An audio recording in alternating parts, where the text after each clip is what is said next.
Council کی صرف یہ ذمہ داری نہیں کہ اپنے حقوق کے تحفظ کے لیے لڑیں، بلکہ جب یہ طے کیا کہ ہم پورے بلوچستان بالخصوص اور پاکستان بالعموم ہم تمام عوام کے حقوق کی جنگ لڑیں گے، اور جب ہمارے بار اور ہمارے لیڈران نے مختلف ایشوز پہ لب کشائی کرنا شروع کر دی تو اس کا نتیجہ ہمیں 8 اگست کے نتیجے کے طور پہ ملا، جس میں ہم اپنے لیڈرشپ، کیڈرشپ اور اپنے سینئر ساتھیوں سے محروم ہوئے۔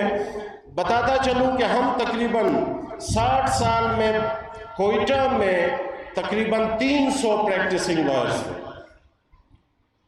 60 سال میں ہماری تعداد 300 تک پہنچی، لیکن چند سیکنڈ کے اندر ہم سے ہمارے 60 سینئر، تقریباً 60 کے قریب سینئر ساتھی جدا کر دیے گئے۔ یہ خلا شاید ہم کبھی بھی پر نہ کر سکیں، اور میں یہ نامناسب سمجھوں گا کہ اس تقریب میں ان پوائنٹس کو ایلیبریٹ نہ کروں جن پوائنٹس کے اوپر ہمارے وکلا نے جام شہادت نوش کی اور قربانی دی، اور اس میں سب سے پہلا نقطہ تھا بلوچستان اور بالخصوص اور پاکستان کے عوام بالعموم ان کی جنگ لڑی جائے۔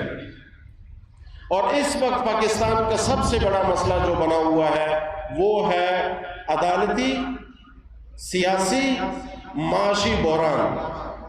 پورا پاکستان، پورا ملک ان 3 چیزوں کے گرد گھوم رہا ہے کہ ہمارے ہاں سیاسی بحران بھی ہے، معاشی بحران بھی ہے اور عدالتی بحران بھی ہے، اور یہ تمام چیزیں ایک دوسرے سے کوریلیٹڈ ہیں۔ ان کو ایک دوسرے سے الگ کر ہی نہیں کیا ہی نہیں جا سکتا۔ ساتھیوں، یہاں پہ بار بار مقررین نے یہ بات کی، میں ود ڈیو رسپیکٹ جو ہمارے مہمان ساتھی آئے ہوئے ہیں، کہ ہم آئین کے ساتھ ہیں، ہم قانون کے ساتھ ہیں، ہم اپنے اداروں کے ساتھ ہیں، بالکل ہم اپنے اداروں، اپنے آئین اور قانون کے ساتھ ہیں۔ پہلے ہمیں یہ بتایا جائے وہ کہاں ہے۔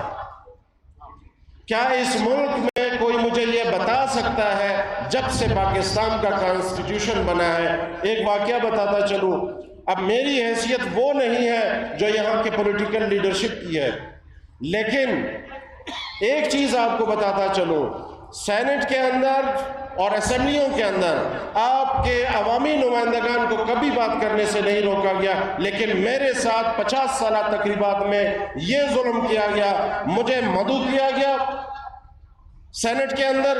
میں سینٹ کے اندر موجود تھا، مجھ سے 3 دفعہ کنفرمیشن لینے کے باوجود مجھے سپیچ نہیں کرنے دی۔ اس کی وجوہات کیا تھی؟ میں نے صرف بلوچستان کے حوالے سے یہ بات کرنی تھی کہ آپ کو مبارک ہو یہ 50 سالہ تقریبات، لیکن آپ نے جو پارلیمانی نظام اس ملک کو دیا، جو آئین اس ملک کو دیا، اس کے آرٹیکل 8 سے لے کر 28 تک اس میں سے کوئی بھی حق میرے صوبے کو میسر نہیں۔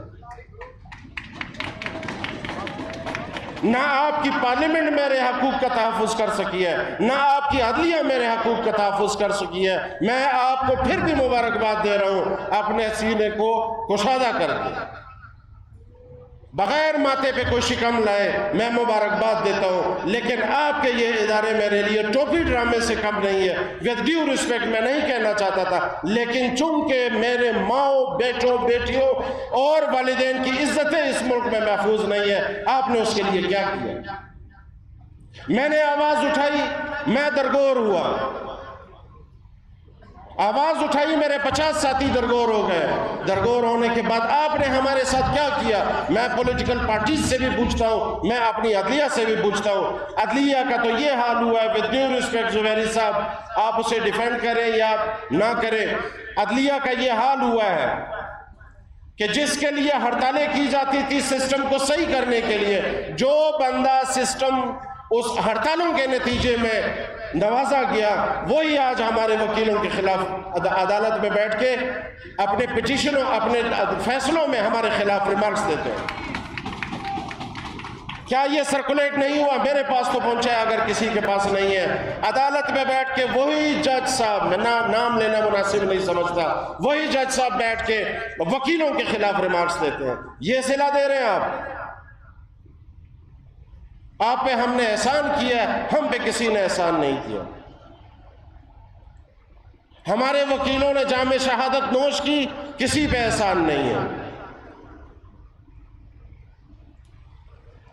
علی احمد کرد صاحب نے کہا کہ یہ دلیروں کی سرزمین ہے، دلیروں کا ملک ہے، اس میں کوئی شک نہیں، ہم نے قربانیاں دی ہیں، پھر بھی دیتے رہیں گے۔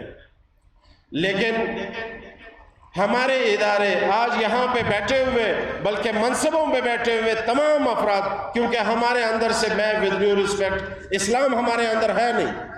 اگر ہمارے اندر اسلامی نارمز ہوتے، ہم اللہ کو مانتے، اللہ کے احکامات کو مانتے، تو ہم کبھی نہ جھوٹ بولتے نہ کوئی غلط کام کرتے۔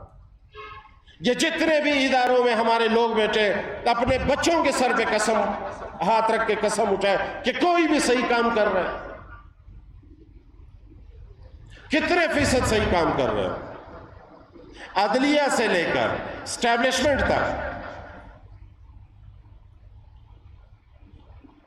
مجھے سمجھ نہیں آ رہی کہ اس ملک کو کہاں لے جانا چاہتے ہیں۔ بھائی رحم کریں، بلکہ میں تو اپنے لیڈرشپ سے، اپنے سینئر سے ایک گزارش کرنا چاہوں گا کہ اس کے اندر ایک اور ریزولوشن ڈالی جائے کہ ہمارے جو بھی کی پوسٹ کو ہولڈ کرنے والے لوگ ہیں وہ پاکستان کو مرتے دم تک نہیں چھوڑ سکتے۔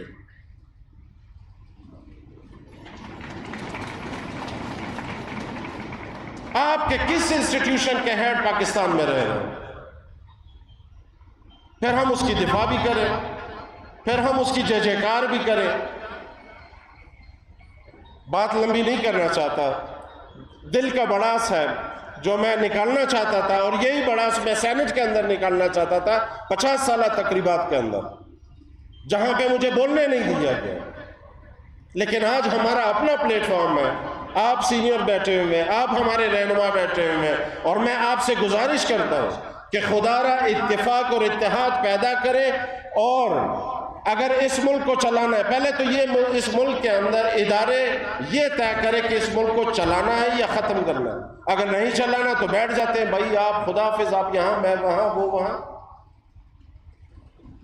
اگر آپ نے چلانا بھی ہے اور حرکات بھی آپ کی وہی ہے جو نہ چلانے والی ہے، پھر ہماری زندگیوں سے نہ کھیلیں، پھر ہم ریزسٹ کریں گے، چاہے جج کے سامنے ہو، چاہے جرنیل کے سامنے ہو، ہم ریزسٹ کریں گے، چاہے اس کے لیے ہمیں اپنی قربانی دینے پڑے، اپنے بچوں کی قربانی دینے پڑے۔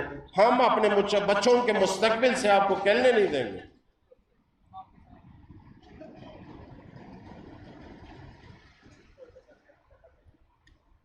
میں ایک بار پھر آپ